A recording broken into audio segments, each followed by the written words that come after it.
Assalamualaikum warahmatullahi wabarakatuh. Perkenalkan, saya Kiki Wulandari dengan NIM 8776295337. Saya adalah mahasiswa prodi PGSD di Universitas Terbuka dengan salut Sumber Agung. Baik, di sini saya akan menjelaskan tentang anak berkebutuhan khusus, yaitu tepatnya speech delay.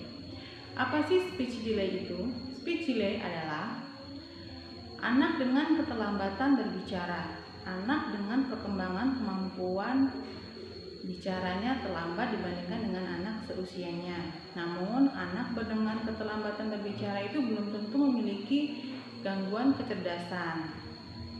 Karakteristik dengan anak keterlambatan berbicara sendiri adalah yang pertama itu anak sulit merespon saat dipanggil namanya. Kemudian yang kedua, lebih banyak menggunakan gerakan atau isyarat dibandingkan dengan kata-kata untuk berkomunikasi. Misalnya, si anak ingin membutuhkan sesuatu, dia jarang menggunakan bahasa, dia hanya menunjuk misalnya. Kemudian yang ketiga, anak seringkali pemahaman bahasanya itu lebih baik daripada kemampuan mengucapkannya. Kemudian permasalahan apa sih yang sering muncul untuk anak dengan keterlambatan berbicara? Yang pertama itu anak sulit berkomunikasi, anak yang sulit menyampaikan keinginannya, kebutuhannya atau perasaannya sendiri. Kedua itu kesalahpahaman orang sekitar. Biasanya orang-orang sekitar itu menganggap bahwa anak dengan keterlambatan berbicara itu merupakan anak yang malas atau tidak mau belajar, padahal belum tentu anak dengan kekurangan atau keterlambatan berbicara itu anak yang malas atau tidak mau belajar, itu belum tentu. Kemudian yang ketiga itu anak sulit berinteraksi. Biasanya anak tidak mau berteman dengan teman sebayanya, dia lebih menarik diri, lebih baik menyendiri karena dia tahu bahwa dia punya keterbatasan atau kekurangannya. Kemudian keempat, kendala dalam pembelajaran. Biasanya anak ini sulit mengikuti pelajaran yang melibatkan berbicara, bertanya, ataupun menjawab pertanyaan. Kemudian yang kelima itu perkembangan bahasa yang tertinggal secara terus-menerus. Jika tidak ditangani, maka kemampuan berbicara anak ini akan semakin tertinggal dengan teman sebayanya.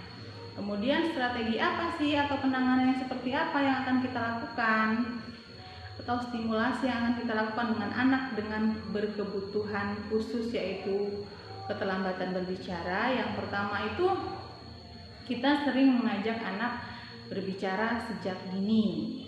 Mengajak anak yaitu sering berbicara apa saja, menjelaskan apa yang sedang kita lihat.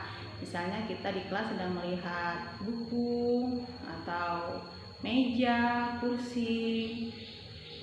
Selanjutnya mengajak anak bernyanyi. Sering-sering ngajak anak bernyanyi, kemudian ajak anak bercerita, membaca buku, bercerita, bergambar. Misalnya seperti itu. Kemudian ajarkan nama-nama benda yang ada di sekitar kita. Selain di sekolah, orang tua juga mengajarkan anak nama-nama benda yang ada di sekitar rumah. Selain menunjukkan, kita juga menyebutkan. Kemudian latih anak dengan lidah dan mulutnya. Ajak anak menirukan dengan apa bunyi-bunyian atau suara. Misalnya kalau kita melihat ayam, oh ayamnya ini suaranya seperti apa ya nak ya? Oh ayam ini petok-petok. Atau kita melihat kambing, kalau bunyi suara kambing seperti apa ya? Embe, embe. Bisa juga dengan suara kucing. Oh kucing. Kucing ini suaranya seperti apa? Meong, meong, seperti itu. Kemudian yang terakhir itu kurangi penggunaan gawai ataupun handphone. Kemudian ikuti minat anak. Misalnya anak tadi suka membaca buku cerita, misalnya membaca buku cerita yang hewan, kita ikuti anak itu belajar membacanya, kita ikuti. Kesimpulannya sendiri, untuk anak dengan berkebutuhan khusus, yaitu dengan keterlambatan berbicara, anak bukanlah akhir dari segalanya, melainkan bahwa anak membutuhkan dukungan dan rangsangan lebih dari anak yang seusianya atau dari anak yang seperti biasa.